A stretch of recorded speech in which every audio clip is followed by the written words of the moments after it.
Hey, welcome back everyone. It is now the beginning of October of 2022, and with Tales of the Jedi on the horizon and just a couple of weeks away from release on October 26th, a lot of Star Wars fans are also looking forward to other shows out there like Star Wars Ahsoka and The Mandalorian Season 3 and 4.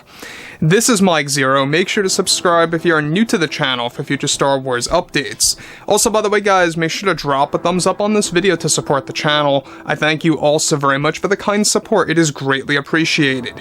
Now, one thing about the Kenobi series that a lot of fans had issues with when it arrived back in May of this year is, of course, exactly how fast it was, how condensed the actual story was, and let's not forget about the fact that originally speaking, it was supposed to be a trilogy of films that Kathleen Kennedy completely disregarded and really just put Stuart Beattie, the original writer by the way, off to the wayside.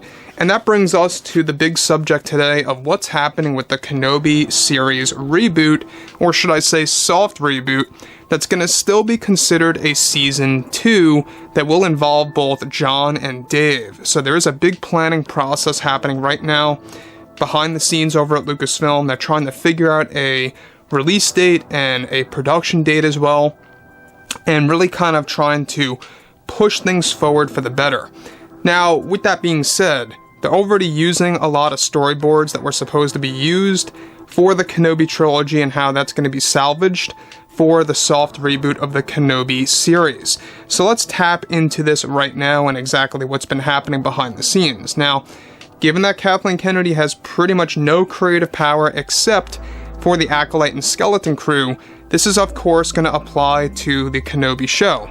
Now, with the Kenobi series now a thing of the past with high fan criticism, Disney executives have been grouping together and planning out a soft reboot for the series that will still be considered a Season 2 that is set to borrow many storyboards from the Kenobi trilogy films that was cancelled by Kathleen Kennedy. Now, one of the storyboards that have been finalized from Stuart Beattie's script of course, the Kenobi trilogy to be used in the soft reboot is set to pick up from the last one, where both Mace Windu and Vader are in a saber duel on a swamp world, as we discussed yesterday.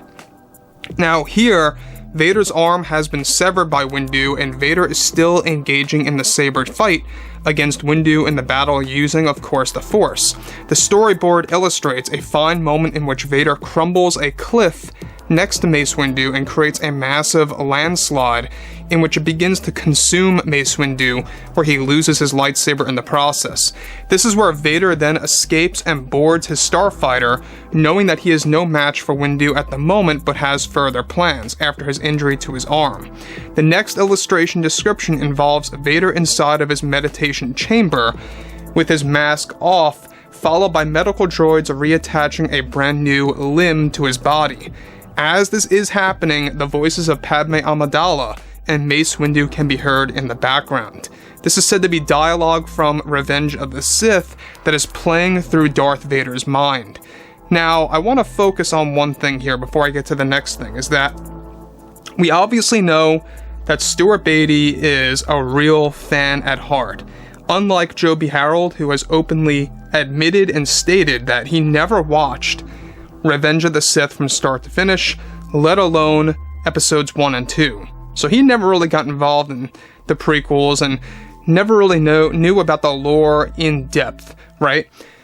And that just goes to show you what kind of talent Kathleen Kennedy was hiring for the Kenobi series. Now, Deborah Chow was the director, and yes, the director didn't have as much involvement in the way that the story actually is told, but she did have a very big involvement in how the story actually flows and how it was pretty much edited together and really just, kind of had that very odd way that it was actually phased out. So obviously it was too tight, too condensed like I mentioned before, and now with the soft reboot of the Kenobi series, this really is looking very promising.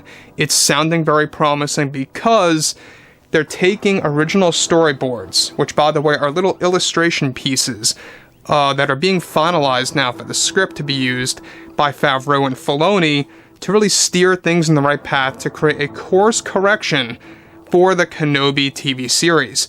Now, again, there's still a handful of fans that love how Kenobi actually turned out, and that's perfectly fine. But there's no denying the fact that there is a high level of fans that had a lot of criticism over the show, and valid reasons, by the way, and that brings us to the next piece here.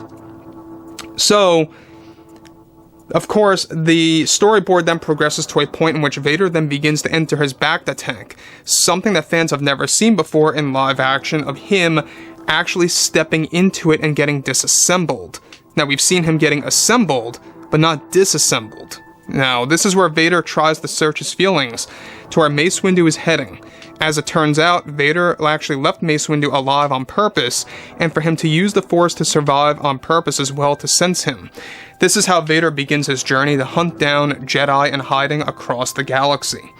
Now, this kinda really pays respect to the comics back in 2018, where Vader's hunting down Jedi across the galaxy and hidden worlds and the Outer Rim and stuff around those lines. But not only that, but this is also really giving a lot more depth to why Vader let Mace Windu live in, of course, the current storyboards that were supposed to be used for the trilogy. Now, to be clear, scripts were never made for the second and third Kenobi movie, only the first. Storyboards, over 500 of them, were created by Beatty and other illustrators, of course, involved, for the second and third movie that were finalized to be used in the script. That's exactly what Favreau and Filoni are salvaging. And you guys may or may not know this, by the way, but when it comes to storyboards, what's so special about them is that it gives the writer, the director, a visual image in their mind of what they want to write.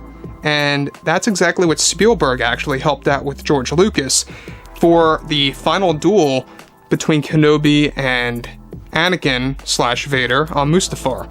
So that brings us to the next scenario, is that there's a lot of personal sides of Vader that we have never seen before that are planned to be used in live action form that's going to be done in this Kenobi reboot. Now, the biggest question of all, is a Kenobi soft reboot necessary? Do fans really want to give it a second shot? That's the biggest question of all. I would love to hear what you guys have to say, because there's no denying the fact that a lot of fans really poured a lot of hype into the show for various reasons. You know, it's Kenobi, it's Ewan McGregor, it's prequel trilogy lore in a sense, because it kind of attaches to the prequel trilogy moments, and they really just did not hit the mark quite a number of times.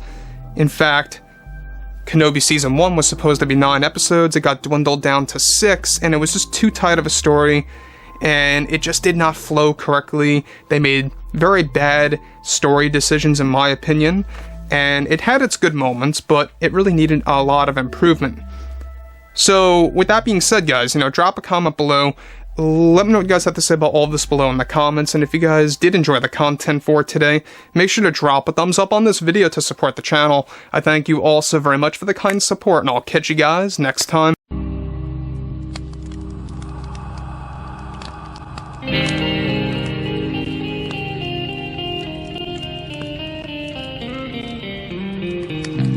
Gun in hand, we are alone again. No hiding from night to moon.